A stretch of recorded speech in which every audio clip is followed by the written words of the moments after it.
This is Max and Mia podcast. Hello, everyone. Welcome back to Max and Mia podcast. I'm Mia. And I'm Max. Great to have you with us again. Thank you so much for listening to our show. We really appreciate all your support and feedback. Absolutely. And speaking of useful topics, today we're talking about something we all do every single day, our daily routines. That's right. Daily routines are super important when you're learning English because, well, we talk about our day constantly. Whether you're chatting with friends, writing emails, or even talking to yourself. Yes, we all do that sometimes. You need these expressions. Plus, routine vocabulary helps you connect with people. When someone asks, "How was your day?" or "What do you usually do in the morning?" you want to give interesting answers, not just good or "I wake up." Exactly. These conversations help you build relationships and sound more natural.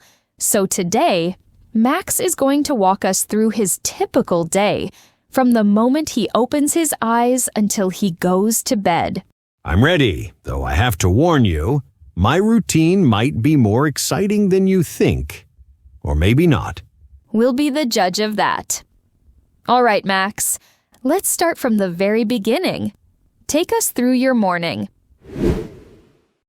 Well, I'm definitely not a morning individual. My alarm goes off at 6:30, but honestly, I usually hit the snooze button at least twice. You know what I mean? Oh, absolutely. So you're saying you don't jump out of bed right away? Oh, not at all. I drag myself out of bed around 6:45. The first thing I do is stumble to the bathroom. And I mean stumble. I'm barely awake at that moment. Wait, stumble? That's an interesting word. Could you explain it for our listeners? Great question.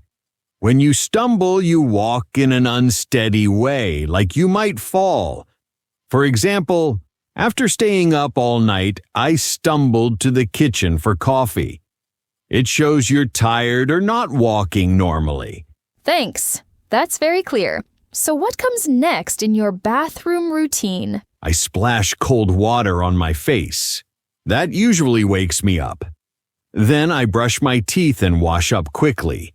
After that, I head back to my bedroom to get dressed. I always lay out my clothes the night before, so I don't have to think about what to wear. Smart idea that saves time. What about breakfast? I make my way to the kitchen and put on some coffee. That's essential.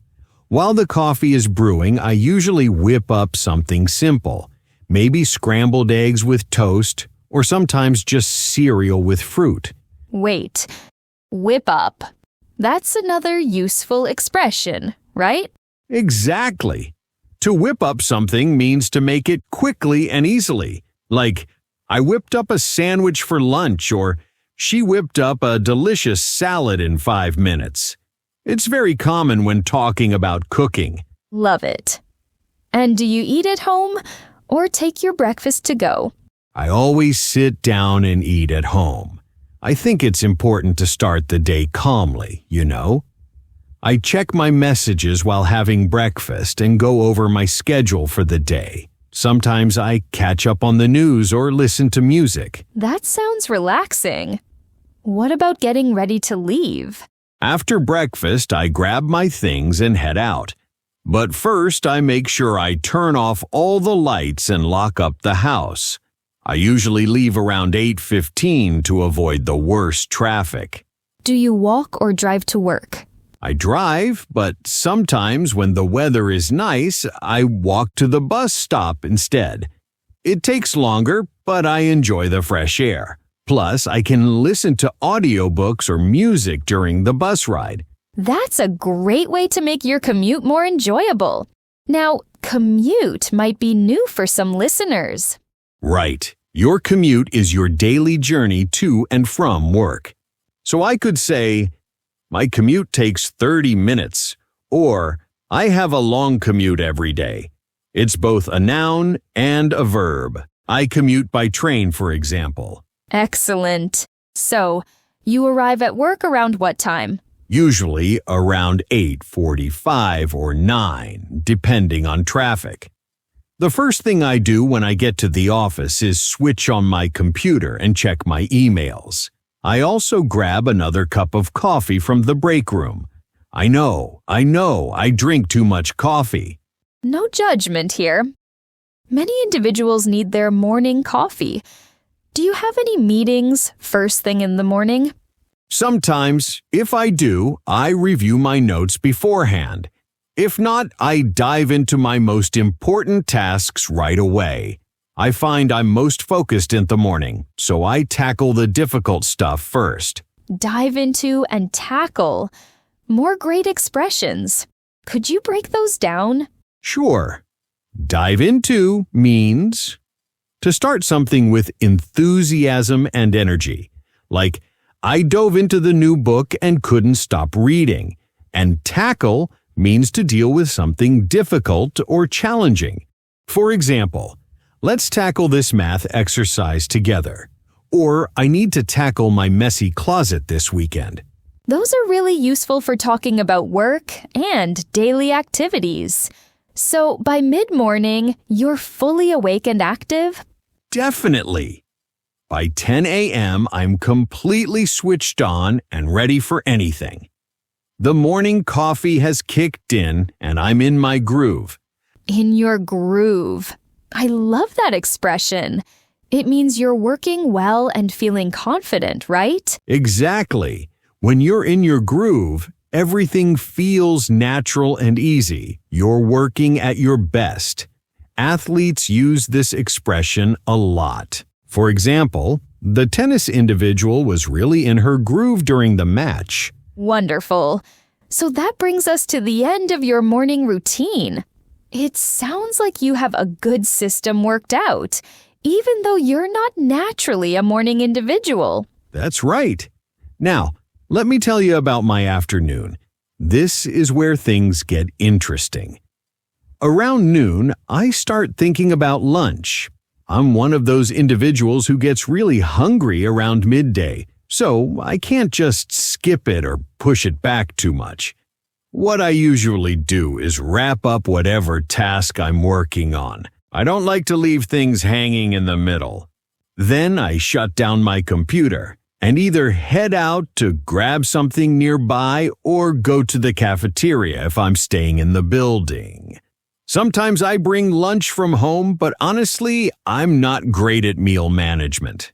I tend to throw something together at the last minute. Wrap up and leave things hanging. Those sound like useful work expressions. Absolutely. When you wrap up something, you finish it or bring it to a conclusion, like, let me wrap up this email before we go to lunch, or we need to wrap up this meeting soon. And leave things hanging means to leave something unfinished or incomplete. For example, I don't want to leave this conversation hanging. Let's finish it tomorrow. Or, the movie left too many questions hanging. Now, during lunch, I like to step away from work completely. I'll chat with colleagues about random stuff, sports, weekend activities, funny videos we've seen. It's important to disconnect, you know? Sometimes we talk shop, but I try to avoid that. Talk shop means discussing work matters, by the way. Like, let's not talk shop during lunch. Or they were talking shop all evening at the dinner event. That's smart. Mental breaks are so important. What happens after lunch? Well, here's where my afternoon routine gets a bit complex. After lunch, I usually feel that post-meal energy dip. You know what I mean? That sleepy feeling that kicks in around 2 or 3 p.m.? Instead of fighting it, I've learned to work with it. If I have routine tasks to knock out, things like organizing files, responding to simple emails, or updating spreadsheets, this is when I tackle them. These activities don't require intense focus, so they're ideal for when my brain is operating at about 70%. I might spend an hour just clearing out my inbox, filing documents, or catching up on administrative work that's been building up. Knockout and building up. More great expressions. Exactly. Knockout means to complete something quickly and efficiently.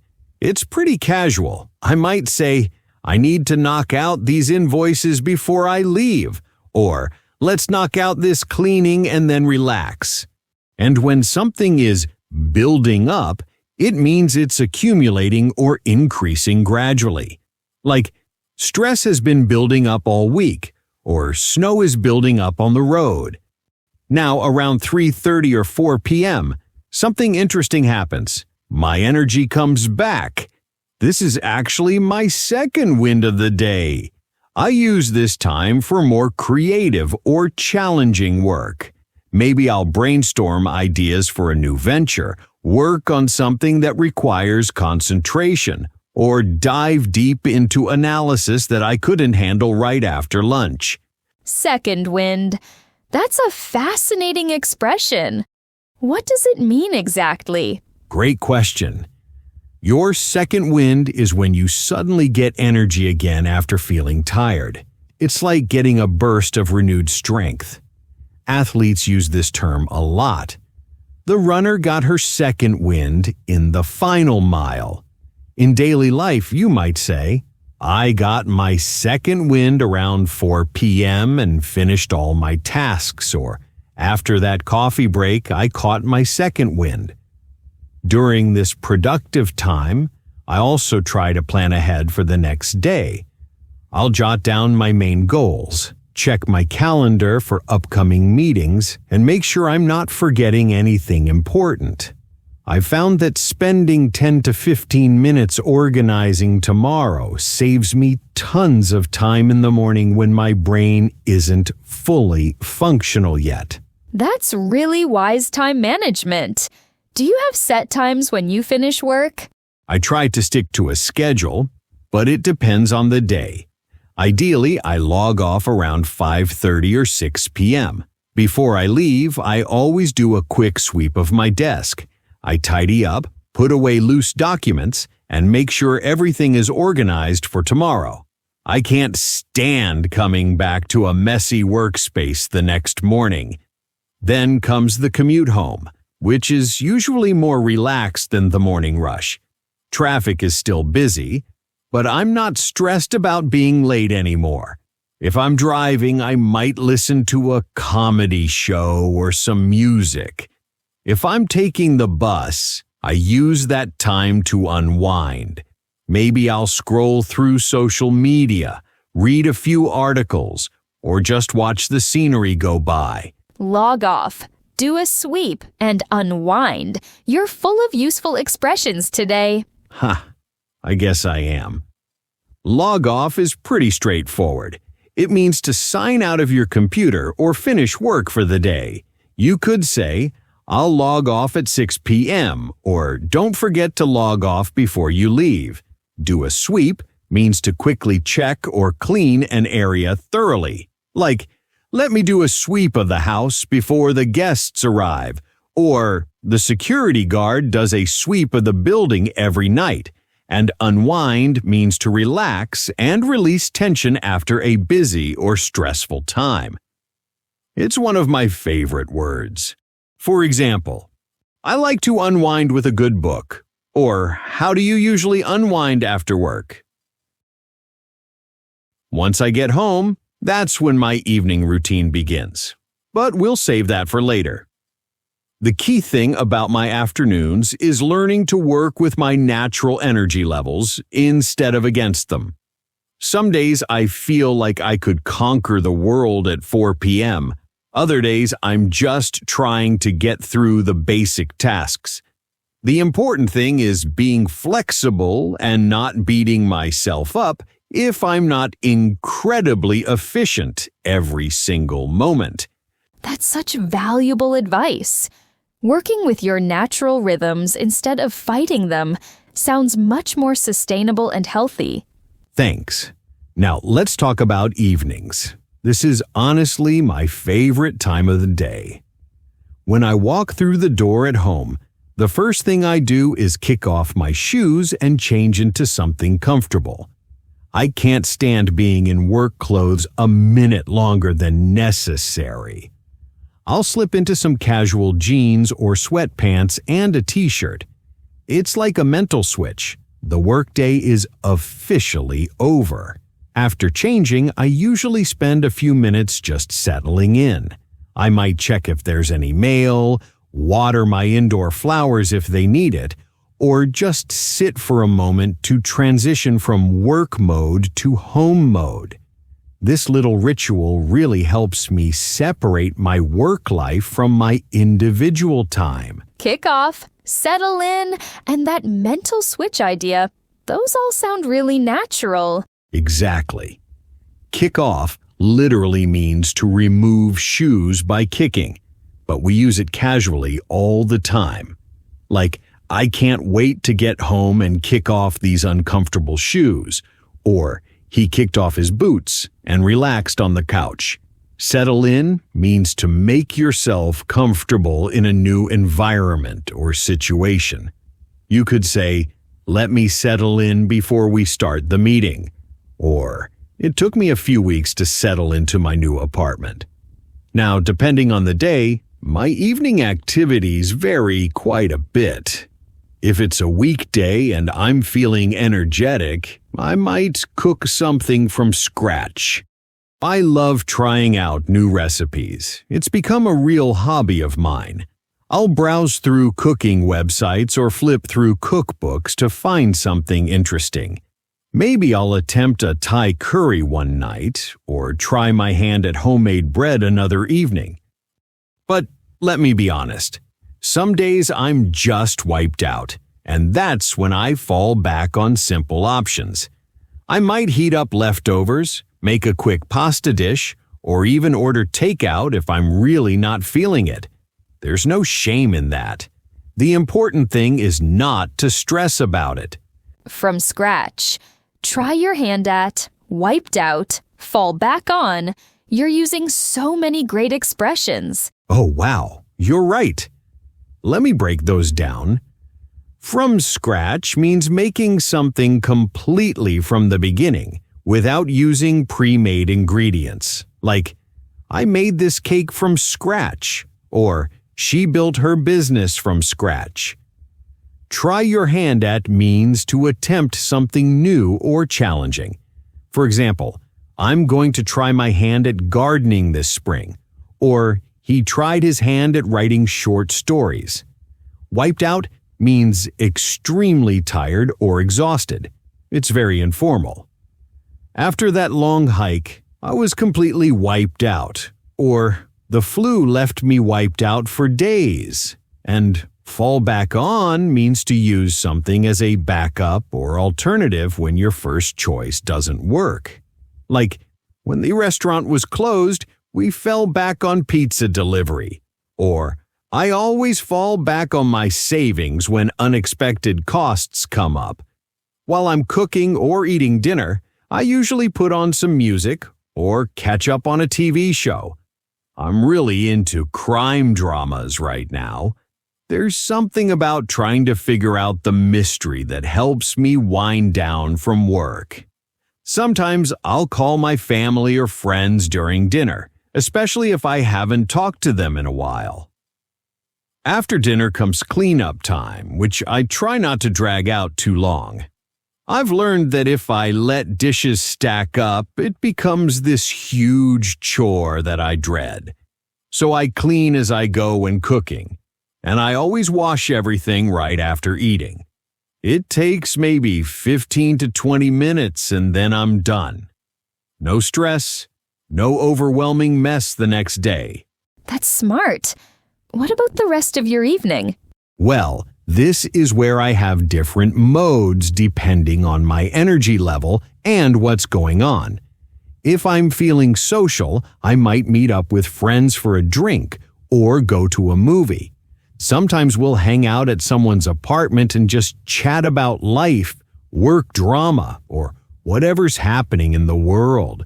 But honestly, most weeknights, I prefer staying in. I value my downtime. I might dive into a good book. I'm always in the middle of reading something. Right now, I'm working my way through a fascinating biography. Or I'll browse the internet.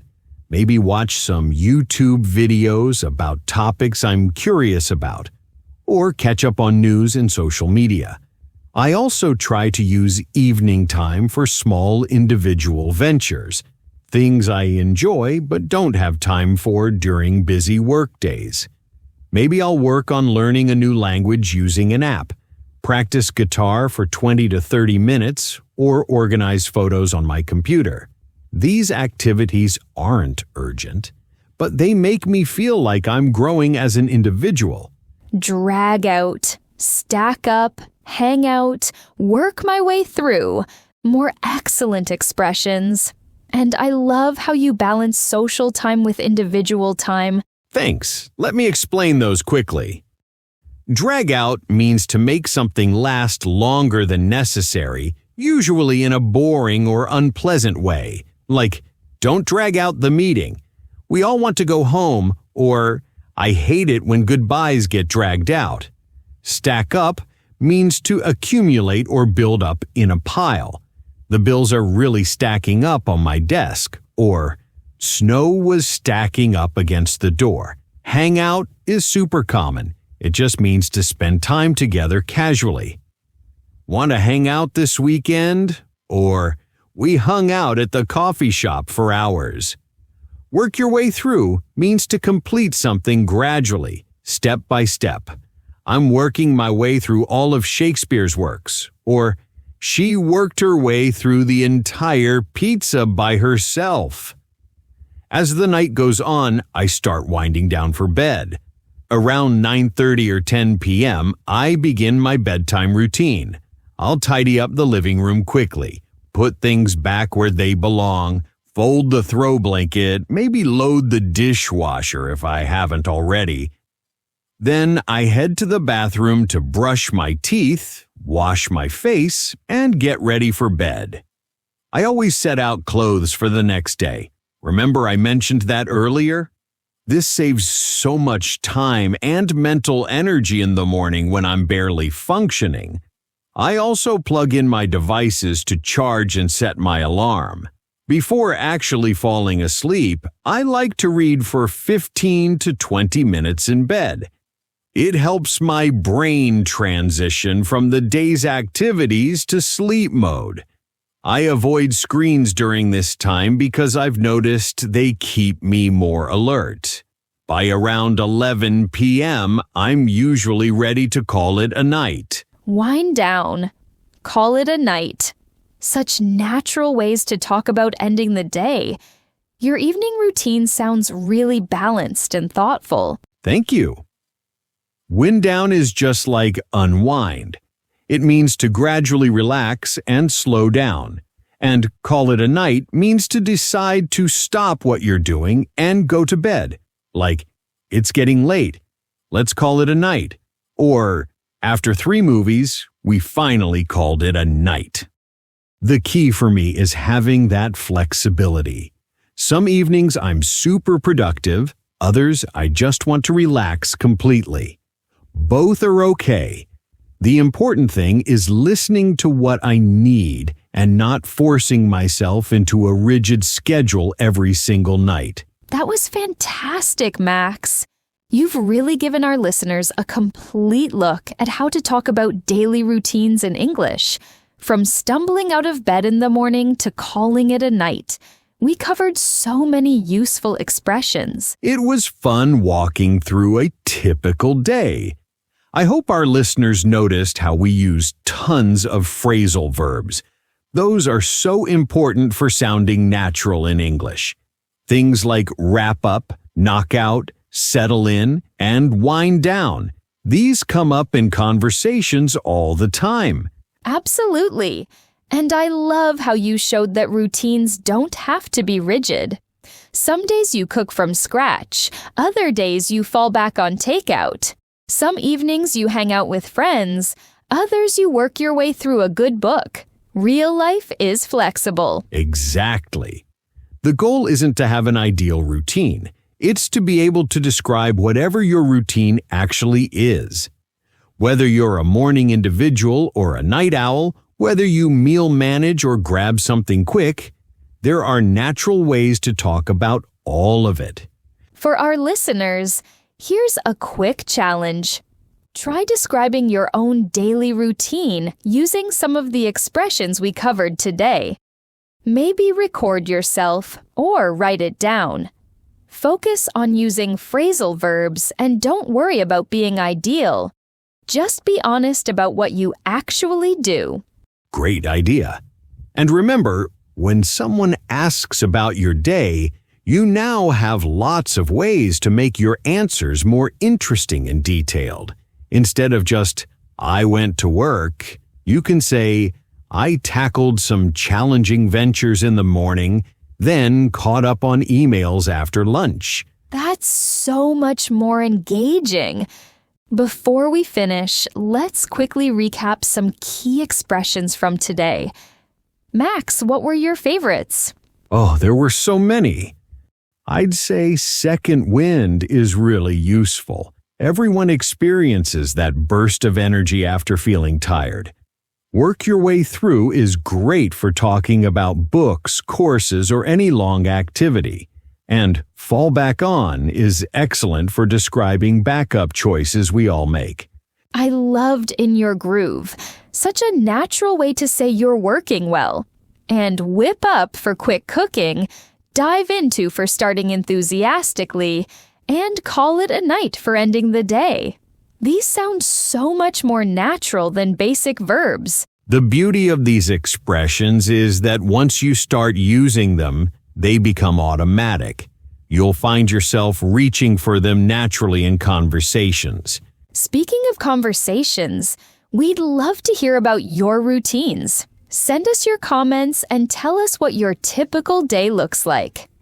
Do you have any interesting habits or unique ways of organizing your time? Yes, and if there are expressions you heard today that you want us to explain more, or if you have questions about daily routine vocabulary, let us know. We might feature your questions in a future episode. Remember, learning English isn't about being ideal. It's about being able to communicate your real experiences naturally and confidently. Your routine might be completely different from Max's, and that's wonderful. The important thing is having the words to describe it. Couldn't agree more. Whether you're someone who bounces out of bed ready to conquer the world, or someone like me who needs 3 cups of coffee just to function, there's vocabulary for all of us. Thank you so much for joining us today on Max and Mia Podcast. Until then, keep learning and keep talking. Bye, everyone.